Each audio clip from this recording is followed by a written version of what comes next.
नमस्कार, मैं नीलिमा शर्मा सचेतना ग्रुप के सभी सदस्यों को पुनः प्रणाम करती हूँ। हमने पिछले वीडियो में आत्मिक गुणों के बारे में बात की थी कि आत्मा के 7 गुण होते हैं।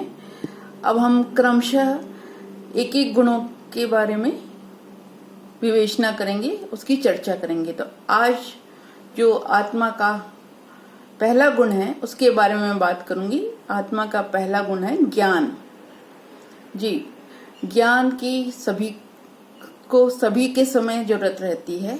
जब हमें पता हो कि हम कौन हैं, हम कहाँ से आए हैं और हमारे जीवन का लक्ष्य क्या है और आगे हमें क्या करना चाहिए, इसके अलावा हमें क्या नहीं करना चाहिए, इसका भी ज्ञान होना आवश्यक है।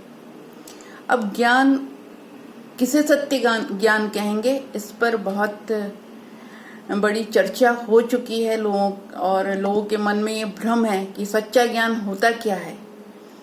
तो यह समझ लीजिए कि जिससे आपकी आत्मिक शक्ति बढ़ती है, जिससे लोगों का कल्याण होता है, जिससे आपकी संतुष्टि में बढ़ोतरी होती है, वही सच्चा ज्ञान है। उसको श्रीमत पे चलना कहते हैं। कुछ नैतिक बातें होती, नैतिकता के आधार पर ज्ञान होता है और उसी ज्ञान को हम धारण करते रहें।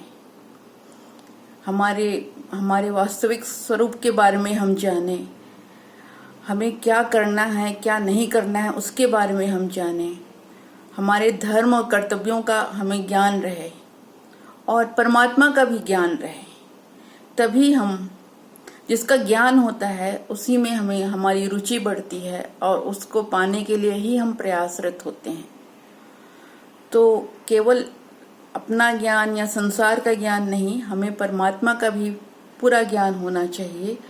उनके वास्तविक स्वरूप को जानना चाहिए, उनके गुणों को जानना चाहिए और उसे धारण करने के लिए क्या प्रयत्न करना चाहिए, इसका भी ज्ञान होना चाहिए। तो अगर ज्ञान हमारे में बढ़ता जाएगा तो देखिएगा हमें आत्मिक संतुष्टि होती जाएगी, क्योंकि कहीं न कहीं आत्मा का स्वधर्म है ज्ञान स्वरूप। सादर धन्यवाद।